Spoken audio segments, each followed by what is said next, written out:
Erokamano ne Nyasachwa manyalo gik moko duto. Nyasaye otimo thuolo nyadichiel kendo mondo wamiye duong' kuom wachne mangima. Kapok wachako to walam Nyasaye, warwake chokruogwa kuom nying Yesu Kristo. Wuoro maler, Nyasach Ibrahim, Nyasach Isaka, Nyasach Jakobo, Nyasach Joseph, wuoro manyaka chieng'. E thuolo mar okinyini amiyo iduong' kuom nyalo gi teko gi loch mar badi. Erokamano se lochonwa kendo miyo wachiew ka warwako lepwa. Yudie duong' kuom nying maler mar Yesu Kristo, kendo wachni Nyasaye miseketelewa oyudie thuolo e chuny jahera mar Lolwe TV. Amalo Nyasaye kuom teko mar badi mar loyo, kendo itamo shikwa kimiyo nyigi duong'. Kelo lokruok gi konyruok gi gony gi nyalo mar tiyeni e ngima jogi Nyasaye. In Alfa gi Omega, chak kodwa e nying Yesu Kristo kwayo. Amen. Agone Ruoth erokamano kuom wachne manyadichiel mochako timonwa, kendo wabiro yudo somo kawuok e kitabu mar Ayubu. Ayubu 14 matindo 7 nyaka 9. Eka somo mar 2 wabiro yudo ingeche 13 matindo 12. Somo wach Nyasaye wacho niya: ka osetong' yath to nitie geno ni onyalo loth kendo, kata obedo ni tiendene top kendo osikine tho e lowo. To ka owinjo much pi to oloth mana ka yien mochako dongo. Amen. Somo mar 2 wayudo e ngeche. Somo mar 2 ngeche 13 matindo 12 wacho niya: geno ma iyudo miyo chunyi ol, to kiyudo gima igeno chal gi yath moloth mokelo ne ji ngima. Anwaye, geno ma iyudo miyo chunyi ol, to kiyudo gimigeno ichal gi yath maloth mokelo ngima ne ji. Amen. Adwana wuoyo wach manok miluongo ni geno. Mane wach ma Nyasaye oketelewa tinende e thuolo manyadichiel kendo, mondo jahera mar Lolwe TV wachak waradi chieng' tich ang'wen kawuono, nikech Nyasaye oloso thuolo ochungi iwuok e otandani imer wako lawi. Nyasaye notimo ni ngima kuom hera gi kech gi ng'wonone, kendo Nyasaye no nikodi gi dwaro ma kapok ichako chenro gi duto modiochieng' ma kawuono, to Nyasaye okela mondo awuoye kodi e wach manyalo goyi jek, e wach manade ma samoro ikaloe, e wach manade ma samoro gore gi ngimani, e wach manade ma samoro okuogni maber, e wach manade ma samoro osema ikwi. Asomo wach e kitabu mar Ayub. Ayub ne en janabi e ndalo mag muma, kendo Ayubu ne en ng'at moluoro Nyasaye ahinya e yo wuok chieng'. Mumba lero ni Ayubu ne nigi mwandu mang'eny. Ayubu ne nigi nyithindo 10. Ayubu ne ng'ama oluoro Nyasaye. To eka jasik Ayubu, Satan, ng'at ma ja malo, jal ma ja ting're ataro mar dwaro kata geno mar ng'ato, no ich Ayubu kod lweny. Wachni nomiyo Satan odhi nyim Nyasaye, ka yawuot Nyasaye obedo piny, iwuoyo kendo buro olosi e piny ruoth. Satan bende nodonjo, to eka Nyasaye openje ni Satan, iya kanye? Noduoko ni an asebedo kadondora e piny, Ta Nyasaye openjo bende sene na Ayub ma jatichna. To wacho ne Ayub eri mana nikech gik mimiye. Mae kama lweny nochakore. Eka Satan okone Nyasaye ni we na Ayub mondo ine kigolo ohinga mochiele mondo ine kaka Ayub nyalo kwedi kata machop yanyi. To mae kama nokelo na Ayub lweny ka jasigu chunye onjawre marach kod Ayub. Agone ruodhno erokamano. Adwa na wuoye Geno. Wach ma adwa na wuoye en Geno. Chuny wach iye en Geno. Gima ng'ato nyalo geno. Umalero na Ayub ne jasigu kedo go. Momayo mwandune te. Momayo duong' mane en go. Momayo jotich te mane tiyo na Ayub. Ae to jasigu no nego nyithind Ayub 11. Wach no nomiyo Ayub ywak moyiecho lawe mar duong'. Ae to obukore gi buru. To koni nabiro nono anadog nono. Nyasaye emosechiwo kendo osekawo. Chi Ayub wachni nodhiro ma yie ne en go kum Nyasaye gi geno mane en go nolal. Wachni nomiyo chi Ayub kona Ayub ni winjo dichuo ya Nyasaye tho ere sandruok makore neno kamugike kodi migunyori gi padoni. Wachni koro onge ohande kendo berne orumo ya Nyasaye mondo tho. Ayub nokone ni wuoyo kadhako ero ka Nyasaye nyokelo mwandu nyowa mor kalwenyo biro magalagala pod onego wabed mamor e nyimi Nyasaye manyalo nego to chiero nyalo chiwo ne ng'ato to kawo kendo pod onyalo chako chiwo kendo. Agone Ruoth erokamano. Mae wach mar Ruoth oloso mondo awuoye kodi e wach mar Geno. Geno en ang'o? Geno en gima ng'ato kiyo mani nyime mo rito yudo. Chieng' moro ka Paulo wuoyo e kitabu mar Jo-Ibrania to wacho ni yie en bedo gadiera maonge kiawa. 11:1 ni yie en bedo gadiera maonge kiawa kuom gigo ma wageno yudo. Tiendeni yie riwore kod gedo. To eka gima ng'ato okiyo yudo timore e ngimane. Agone Ruoth ni erokamano. Wan gi gik mang'eny ma ji nyalo geno. To wach masomo e kitabu mar Ayub wacho malong'o ahinya ni ka osetong' yath, tiendeni ong'ad yath kata yien manyocha osedongo, manyo otimo tiep, ma winy nyo ogede wiye, manyo nyalo nyago olemo, ma ji nyalo yweyo tiende, oseng'ad yath. Hallelujah.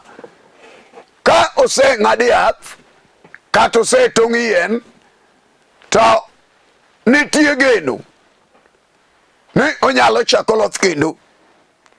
Nitie geno ni onyalo chako loth kendo.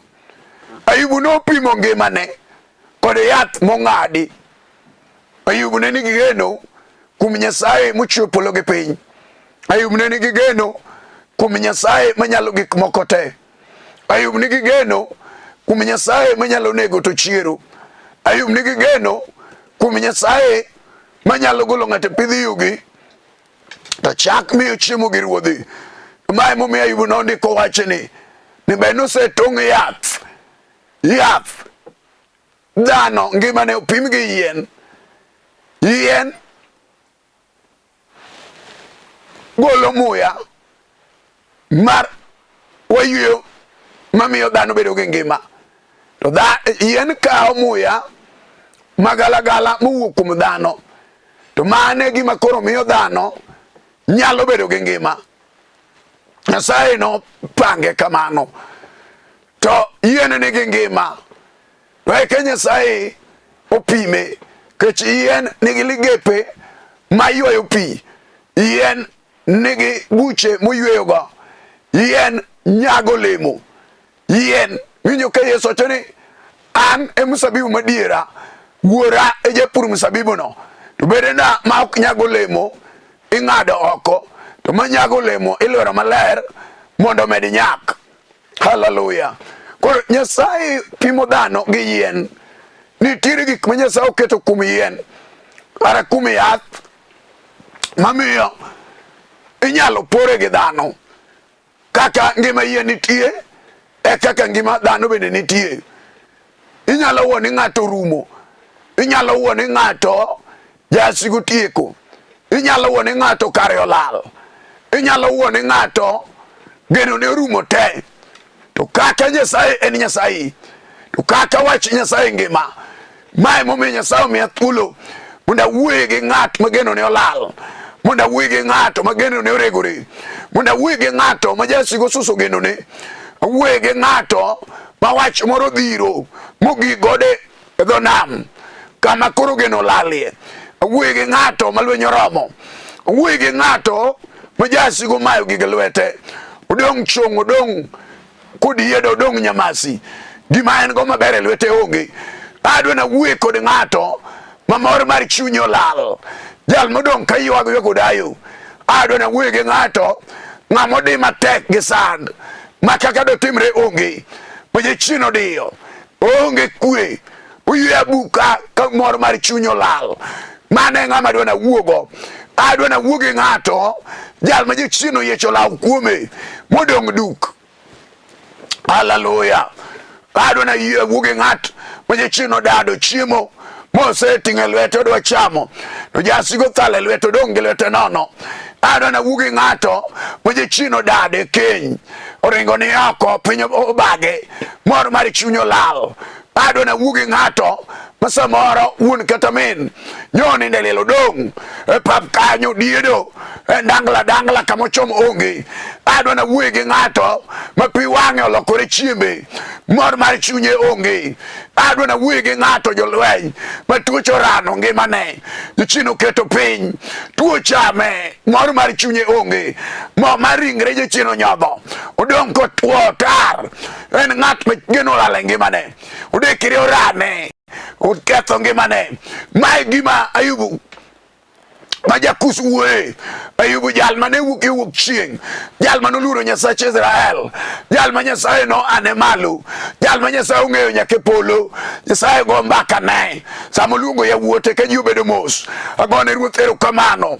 Mane jal ma chunya neno ni Roho Maler onego elnie, ni kata ikale weche moko, kata ikale tipo mar tho, kata ikale lwenje mager, kata ikale gik matek, kata weche ok dhini maber, kata wasigi ni piny, kata yore lororeni, kata geno lal, mor mar chunyi onge, umera kata omai mwandu, kata gigi ji odado kao te, umera kata ochomi gi yamo mapek, kata ochomi gi nawi, wach mosetieko ringri, wach mayweyo dala, umera kata ochomi gi weche magalagala moangni ma ok nye timo kaka jachien oang Ayub. Ayub ma jakuso oangne wach nyim Nyasaye, jachien oramo ni onge gima ber mochako ineno kuom Ayub ma jakusno. Hallelujah. Duonge pak gi loch gi nyalo odogne Nyasaye maduong', Nyasach Ayub, Nyasaye manochodho Ayub kotop. Jasigu nogore kuom Ayub.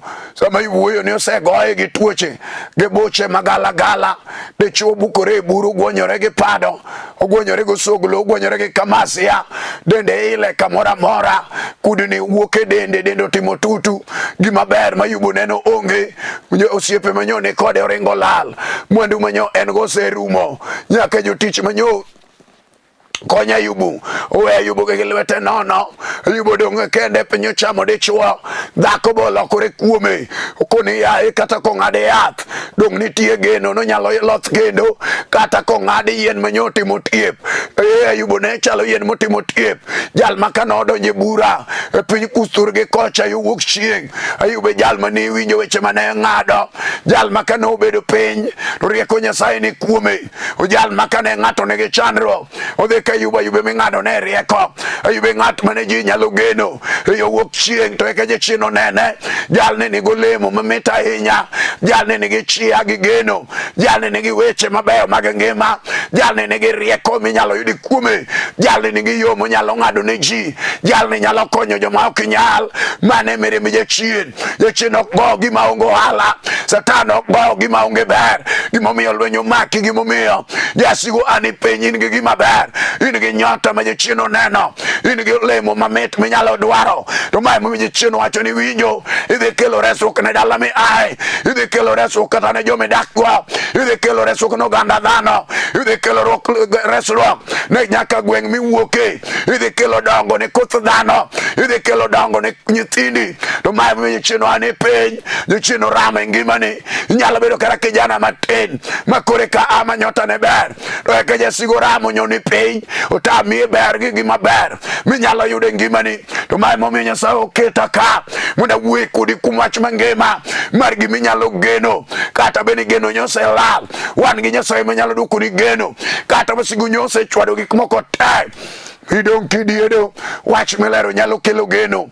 Wawuoye kodi gi sani, onge gima tek matamo Nyasachwa, onge lweny mosetamo Jehova, onge gima oselorore ma Jehova ok oyaw, onge gima oselal ma Ruoth ok omanyo duoko, onge gima osebiro magalagala ma Nyasaye ok otieko ne joma oyie moramo kuom Jehova, jal moketo geno gi kiyo kuom Nyasaye.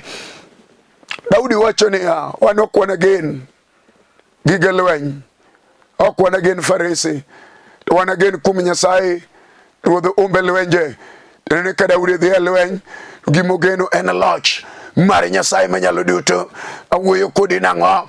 Ayub oneno gima time, koni jolweny aneno ni kata koseng'ad yien, kata tuo ketho denda kama, kata ringra otopokni, kata kute ni e ringra, kata guogi nang'a dhondena, kata onge moro kanyal nindo, kata nindo noselal e wang'a, kata geno na noselal. To an gi geno ma Ruoth omiya ni kaka Nyasaye nitie, kaka Nyasaye jadiera, kaka Nyasaye ok we joge chuth, kaka Nyasaye jaduogo mos mos, kaka Nyasaye jawiro ne joge. Ayub wacho ni kata oseng'ade yath ma odong' ka en osiki, sama ong'ade yath odong' osiki, wiye mamalo manyo nyago olemo, manyo nyalo kelo tipo, ma winyo nyalo gede, nyalo piye, kama nyo ji nyalo yude resruok, pote manyo nyalo kelo tiep, manyo nyalo miyo ji yweyo muya mamit, malero ni sano, sama ong'ade moruomore piny, ogore matek ka yien ywak, ka yiengo piny kogore piny, kanye kama otwoe, onge gik manyo gedo kuome, manyo dak ringo dar, yien oserumore piny. Alera ang'o jalweny, inyalo bedo dichuo kata dhako, jal motimo tiep ma ji nyo yweyo kuome, nyithindi nyo yudo mor e tiendi, ji nyo biro yudo kwe, dhano ywe tiponi, inyalo cham gik miloso, inyalo cham gik mingo, inyalo yudo konyruok kuome. Kata kamano jashigu nyo donjo kuome jomoko gi pawaso, kaka jabar yien nyalo donjo kuome yien mang'ad yien piny, kata bedo yien mang'ongo ma ok inyalo riwo kore. Sama paso ochome, onindo piny kuom dakika, agone Ruoth erokamano. Bende osekawo higni mang'eny, kanyo odongo olosore, to kata kamano jasigu nyalo biro gi paso mang'ad yien oruombo piny. Awuoyo nade gi sani, iwinjo kama inetie, geno nego donjo e chunyi, ok odewore ni nyose ng'adi. Wan gi joma nyo tiyo maber, sama wasigu nyo biro, nyo dade tich, sama yamo magalagala machalo ma korona nyo gole tich, ma jal no donge lwete nono, ma tich orume lwete. Owuon odong' ng'ama lime onge, odong' ng'ama mako bade onge, odong' ng'ama konye onge, odong' ng'ama pidhe onge, odong' osiepo ringo wen kamano, odong' kodiedo en nyamasi. To mae momiyo Ruoth oketo wach e lewa mondo arwak geno e chuny dichuo, arwak geno e chuny dhako moro, jal madong' mudo odech ume, teni odong' olokore gi pado, ogonyore gi pado, ber onge, odong' gima ber mar lwete mogeno onge, odong' gima doyudi maber onge, odong' gima dochwe lwete onge. To geno nitie kuom Nyasaye manochweyi, manomi ngima, Nyasaye mong'eyi molo ji, Nyasaye man kodi gi paro maber. Onyiso Jeremia wuod Elekia, ni winjo Jeremia, an gi gima apangoni gima ber ok masech piny mondo mi gimi nyalo geno bang'e. Mano Nyasaye wuoyo gi Jeremia wuod Elekia biro miye gima nyalo geno bang'e. Teni bang' lwenje mapek nitie gima nyalo geno bang'e. Bang' weche mapek nitie gima nyalo geno bang'e. Bang' apaka moyiengo ji nitie gima nyalo geno bang'e. Bang' tuoche magalagala momako ng'ato, bed kansa, obed tuo mar okimi momako ng'ato, obed tuo mago ji piny mag ndulme, obed tuo machamo remo gi iye to ok nyalo yude gi daktar, obed gima galagala mo onore. Ka ng'ato geno kuom Jehova Nyasaye chieng' kod dwe, Nyasaye sulwe rudhle ude, Nyasaye mane obaro nam ne Musa, Israel odak e piny Misri ka geno margi olal e sandogi. Bang' thuolo malach Jehova nolimo oganda joka Juda, nolimo oganda joka Israel, oganda joka Yakobo. Nyasaye nokedo gi Farao momiyo gi gima ginyalo geno. Iwinjo kama in tieno, kata ibukori gi buru geno lal, kata piny ochame dichuo riembi, kata chunyi neno ni mondi deri, gima ber minyalo loso onge. Geno nitie ma Ayub wuoye ni nodong' gi lwete nono, nodong' buga, odong' nyamasi. Nyasaye nobiro mochodho Ayub ni geno nitie, kata ong'ad yien ma kisikine manyotong' bendo chako top duong' odog na mena nyako siki otop motop molale lowo duong' odog ne Yesu Nyaromba. To wach biro ne nitiere geno ni yien manyo top osikina tiendene modonje i lowo ma samoro chieng' ok nyal chope, ma samoro ok nyal ng'ade, pod tiendene molake i lowo. Sama owinjo much koth, sama owinjo much pi, sama owinjo much pi, nyalo yudo ngima. Alera gokinyi Nyasaye malich mar nengo sama olimo ng'ato, kama ng'ato ninde utanda mar odekre no, kama ng'ato ywage odayo no, kama mor mar chuny ng'ato lale, kama ng'ato jechino chamo gige, kama ng'ato donge lwete nono, ka Jehova olimo ng'ato. Hallelujah. Duong' odog ne Yesu, duong' odog ne Jateko. Iwinjo nade jalweny? Wan gi ji mang'eny manyo yalo injili, kata kamano jasike nyo ane malo, jasike nyo gore kode, jasike nyo dado wir mar injili, jasigo nyo nindo kode lo mageno mar chunyo lal. Medo kara ka nyirombe manyo en go manyo yalo negi wach Nyasaye bendo chako lokore, nyaka jok manyo en manyo kelo kuwuoyo go wach Nyasaye moyudo konyruok gi reso ke lwete, jogo nyo lokore mobar kanisa modong' gi lwete. Wawuo kodi jalweny, geno nitie. Nyasaye manoluongi biro ani malo, Nyasaye manowali biro ting'i, Nyasaye manowiri biro chak chungi malo. Kata weche chalo nade, kata injili ringo oko, majasigo ketho gik moko manyese gero. Hallelujah. Duong' odog ni Jateko.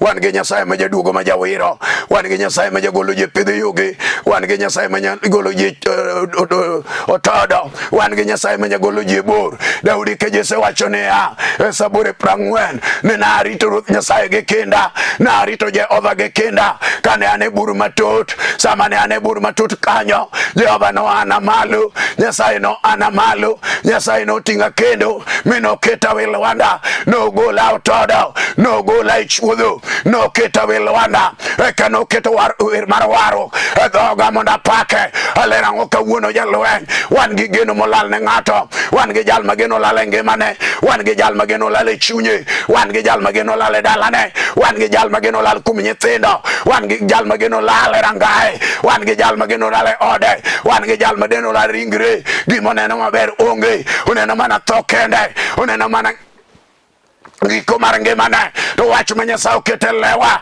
tinende kode sani, nyalo yudo dhako mageno ne olal, makata kamano nyo riembe keny, gino gole ode, ono baba tanga tanga kama mak malongo onge. Awuoyo kode sani, kati ben nyathi kich mageno lalane, magimo mak onge, anyola bendo niang' ni oko, anyola bendo riembi kame donje onge. Wach ma wuoye negi teko manyalo chodho nyathi kich momalero ne ya wena uru nyithindi kie, anabed wuone gi kata bed mana chiliel momagige manyo choro toto weyo gik modonyo en go onge momake lwere gara chiel odong bugo dong nono. Wawuo kode gi sani, Nyasaye osea malo mondo timni maber. E wach mane lewa tinende momalero ni winjo dhako choma geno ne kuom Nyasaye mawacho ne ane chuor mondo liete. Nyasaye no biro ywe pi wang'i, Nyasaye no biro chak chungi malo, Nyasaye no biro chak yawni yore, Nyasaye no biro ting'i kendo. No biro ng'eyo Nyasaye kaka timo ne jomo yie, duonge pako dogne.